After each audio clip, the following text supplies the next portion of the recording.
Yo-yo TV ప్రేక్షకులకు శుభోదయం. ఈ రోజు బులియన్ మార్కెట్ లో బంగారం వెండి ధరలు ఏ విధంగా ఉన్నాయో ఒకసారి మనం చూద్దాం. దేశంలో అక్షయ తృతీయ సందర్భంగా పలు బంగారు షాపులు మహిళలతో కిటకిటలాడాయి.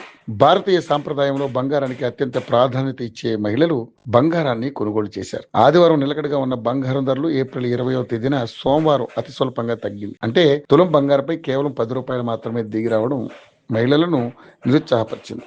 అక్షయ తృతీయ రోజు భారీగా తగ్గుతుందని భావించినప్పటికీ అతి స్వల్పంగానే తగ్గింది. దేశీయంగా తులం బంగారం ధర ₹155,770 వద్ద కొనసాగుతుంది. ఇక దేశంలోని ప్రధాన నగరాల్లో బంగారం ధరలు ఎలా ఉన్నాయో చూద్దాం. హైదరాబాద్ లో 24 క్యారెట్ల 10 గ్రాముల బంగారం ధర ₹155,770 ఉండగా, అదే 22 క్యారెట్ల 10 గ్రాముల బంగారం ధర ₹142,790 వద్ద కొనసాగుతుంది. ఇక విజయవాడలో 24 క్యారెట్ల 10 గ్రాముల బంగారం ధర ₹155,770 ఉండగా, అదే 22 క్యారెట్ల 10 గ్రాముల బంగారం ధర ₹142,790 వద్ద కొనసాగుతుంది. ఇంకా వెండి ధర విషయానికి వస్తే హైదరాబాద్ మార్కెట్ లో 10 గ్రాముల వెండి ధర ₹2,799 ఉండగా, అదే కిలోకైతే 2,79,900 వద్ద కొనసాగుతుంది. ఇక ఇతర నగరాల్లో కిలో వెండి ధర 2,74,900 వద్ద ట్రేడ్ అవుతుంది.